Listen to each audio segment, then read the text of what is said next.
नमस्कार दर्शकों, आप देख रहे हैं आपका पसंदीदा चैनल हेलो डॉक्टर। जैसा कि हमने आपको पहले भी दिखाया कि अगर कोई भी बीमारी आपको हो जाती है तो क्या है उसका उपचार और आप कब लें डॉक्टर से सलाह। आमतौर पर देखा जाता है कि लोगों के पैरों में, हाथों में और घुटनों में दर्द होता है, जिसे हम मूलतः रोग पर गठिया भी कहते हैं। क्या है इसकी रोग की पहचान और कैसे होता है और क्या है इसके रोकथाम के उपाय, आइए हम जानते हैं डॉक्टर रविकांत जी से। जी डॉक्टर साहब। नमस्कार दर्शकों, मैं doctor Ravikant Rohela, associated in assistant professor as in SN medical college. तो जैसा कि मनीष जी ने पूछा कि गठिया क्यों होता है और इसका समाधान क्या है, तो मैं आपको बता देना चाहता हूँ कि गठिया एक तरीके की एज रिलेटेड डीजेनरेटिव प्रोसेस है। सिंपल भाषा में इसको बोलें तो ये उम्र के साथ लोगों में डेवलप होती है। खासकर ये बड़े जॉइंट्स जो बॉडी के होते हैं, जैसे कि मेन जॉइंट है नी जॉइंट, उसको इन्वॉल्व करती है। तो ये उम्र के साथ साथ ये लोगों में जैसे 40-45 साल की उम्र से ये स्टार्ट हो जाती है और ये जैसे जैसे आयु बढ़ती है वैसे ही गठिया का रोग और बढ़ता चला जाता है। तो इसको हम पूरी तरीके से रोक नहीं सकते, क्योंकि उम्र को रोकना अभी तक साइंस के बस में नहीं है या किसी के भी बस में ऐसा पॉसिबल नहीं हो पाया है कि हम किसी की उम्र को रोक दें।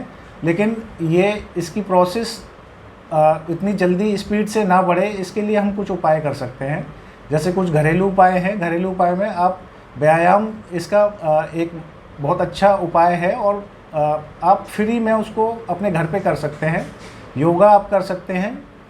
व्यायाम भी आपको ऐसा नहीं कि आपको जिम में जाके करने हैं, आप घर पे छोटे छोटे व्यायाम जैसे जॉइंट्स का या जोड़ों का को चलाना, जॉइंट्स के मूवमेंट्स, इस तरीके के एक्सरसाइज जितनी ज़्यादा करेंगे, जैसे पैदल टहलना हो गया, थोड़ी घरेलू जो योगा होते हैं, बैठ के घुटनों को चलाना और बॉडी के अन्य छोटे जो जोड़ होते हैं उनको चलाकर आप घर पे इसकी प्रोसेस को स्लो कर सकते हैं। इसको बिल्कुल बंद तो नहीं किया जा सकता, लेकिन आप इसकी प्रोसेस को स्लो कर सकते हैं।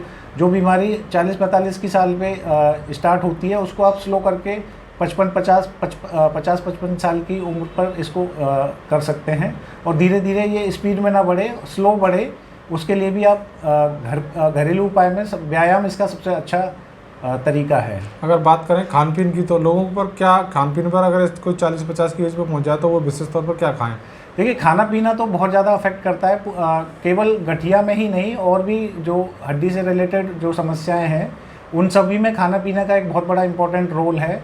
उसके लिए सबको पता ही है, मुझे बताने की ज़रूरत नहीं है कि आप सादा खाना बिना आजकल क्या है कि हमारी लाइफस्टाइल ऐसी हो गई है, इसमें जंक फूड्स, बर्गर, पिज़्ज़ा, समोसे कचौड़ी का चलन अपने क्षेत्र में कुछ ज़रूरत से ज़्यादा है। तो इन सब चीज़ों पे थोड़ा सा कम करके हम घरेलू चीज़ें खाएं और रॉ फूड की तरफ खाएं। जैसे हम वेजिटेबल्स हो गई, हरी साग सब्जी हो गई, फ्रूट्स हो गए, या अंकुरित दाल हो गई, अंकुरित अनाज हो गया, उस तरीके के खाने को अगर हम प्रीफर करेंगे तो हमें ये रोग इतनी जल्दी नहीं होगा। अगर डॉक्टर साहब देखा जाता है किसी पे हो जाता है, तो आपने भी देखा होगा बस में या रोड किनारे आपने बैनर पोस्टर लगे देखे होंगे कि गठिया का जड़ से इलाज हो जाए, ये हो जाए, लोग उनकी तरफ जाते हैं। उन लोगों के लिए क्या मैसेज है आपका? देखिए, मैं किसी भी लोग इस तरीके के लोगों का विरोध नहीं करता। वो सब जितने भी लोगों को ये प्रॉब्लम होती है वो फ्री हैं कहीं पे भी दिखाने के लिए, लेकिन लोग भ्रमित ना हो। ये बीमारी ऐसी है कि कोई अगर इसको दावा करता है कि मैं आपकी गठिया को जड़ से मिटा दूंगा, तो ये पॉसिबल नहीं है, क्योंकि ये एज रिलेटेड, जैसे जैसे उम्र बढ़ती है वैसे वैसे जोड़ों का जो कार्टिलेज होता है वो घिसने लगता है और ग्रीस कम हो जाता है, उसकी वजह से हड्डियाँ आपस में रगड़ती हैं। तो ये प्रोसेस जो है, जैसे हम अपने बाल, हम एक उम्र तक हमारे बाल काले रहते हैं, एक उम्र के बाद हमारे बाल सफ़ेद होना स्टार्ट हो जाते हैं। कोई ये कहे कि आपके बाल ज़िंदगी भर काले ही रहेंगे, तो ये पॉसिबल नहीं है। आप उनको रंग के तो काले कर सकते हो, लेकिन आप उनको नेचुरली काले ज़िंदगी भर नहीं रख सकते। ठीक उसी प्रकार अगर आप अपने जोड़ों को चलाएंगे या जोड़ों के साथ जोड़ों की उम्र बढ़ेगी तो उनका कार्टिलेज घिसेगा ही घिसेगा। तो वो कार्टिलेज कम घिसे या कार्टिलेज नया कार्टिलेज जो बने वो मजबूत रहे और बॉडी में हम जो जॉइंट्स हैं, जोड़ों में हमारा ग्रीस बना रहे, इसके लिए एक्सरसाइज सबसे अच्छा रामबाण इलाज है इसका। जितने लोग ज़्यादा एक्सरसाइज और व्यायाम और योगा करते हैं उनको आर्थराइटिस की प्रॉब्लम बहुत कम और बहुत स्लो तरीके से होती है।